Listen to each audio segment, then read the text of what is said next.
Ek het nou al 'n hele klomp traumatiese ervarings in my lewe gehad. En my lewe is nie kort nie, ek staan 60 nou.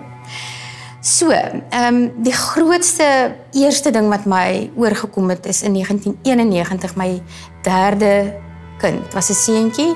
Hy was onbeplant, as mens so iets kan sê.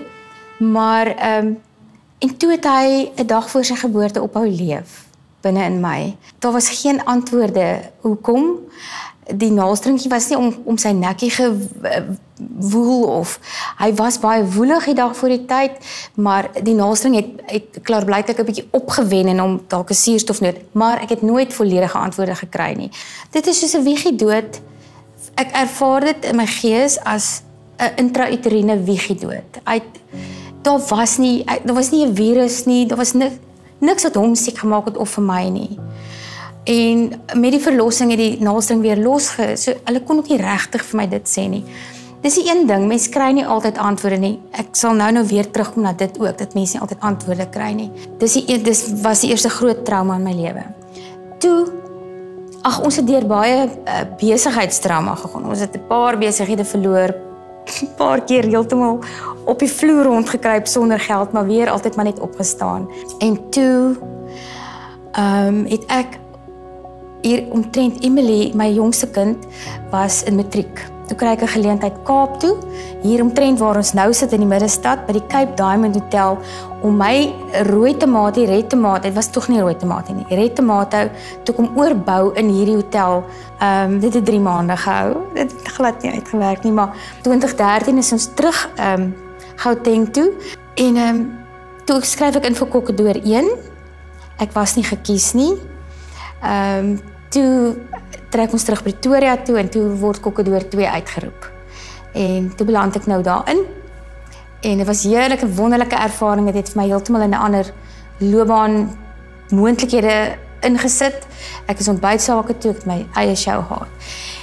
En toe besluit ek maar ek wil regtig in die Kaap wees. Ons het eintlik uit die bloute aanbod gehad op ons gastehuis in Pretoria en toe kom ons Springlebaai toe, ek en Millie. En ons is nou op 'n endgame, ons gaan nou vir ons restaurant nou.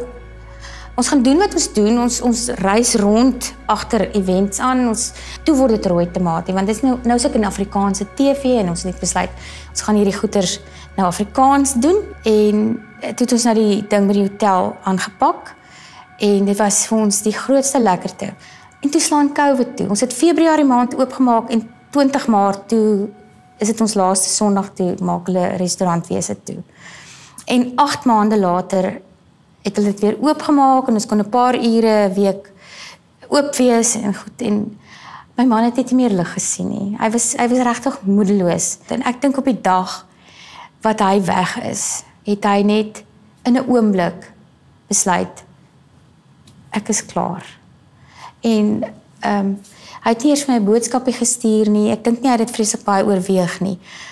Psigiaters het aan my verduidelik, as daai oomblik intree, dan gaan jy jou amygdala, is 'n klein amandelvormige dingetjie in jou brein, of so groot so 'n amandeltjie wat sê fight or flight, I'm out.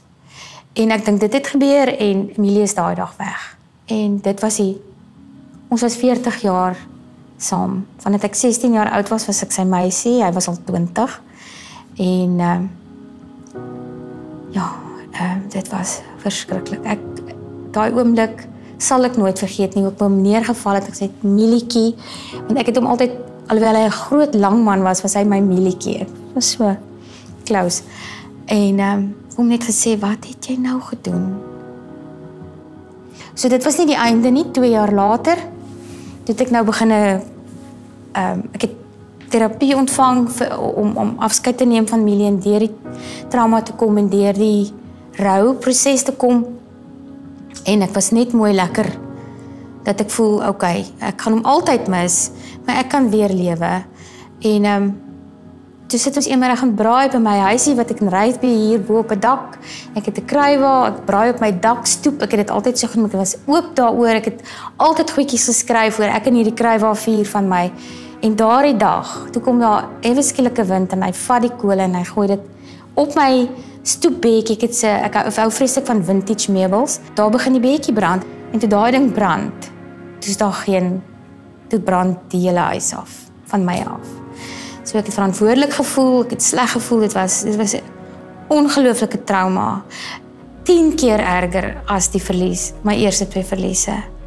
10 keer erger.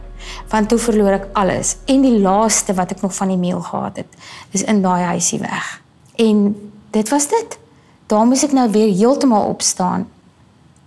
Ek het baie gaan soek na die mening van brand in 'n mens se lewe, wat dit beteken. My seun Gerard is 'n diep gelowige mens en hy het ook vir my gesê, mamma, met almal wat ek praat, dit is 'n purge. En die woord purge in Engels, purgatory, purgasie, dit is 'n skoonmaak. Dit brand skoon. En ek moes daarmee deel dat wat agter my lê, moes letterlik uitbrand vir my om regtig te besef ek moet vorentoe gaan. Ek het dalk nog 'n bietjie geklou. 'n Mens soek maar antwoorde. En wat ook al vir jou dan laat slaap in die nag, voel ek moet werk.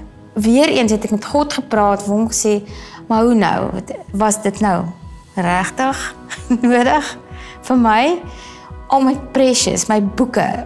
My huis was so van die boeke. Ek het stapels, ek het koffietafeltjies met boeke gebou, jy weet. So, al daai goed is verlore en Millie se laaste. So, uit alles wat ek in my lewe was die brand die ergste. Maar jy kry krag as jy daarvoor vra. Besoek YouTube en tik in God se krag in my krisis. Subscribe tot ons gratis kanaal vir nog stories van hoop.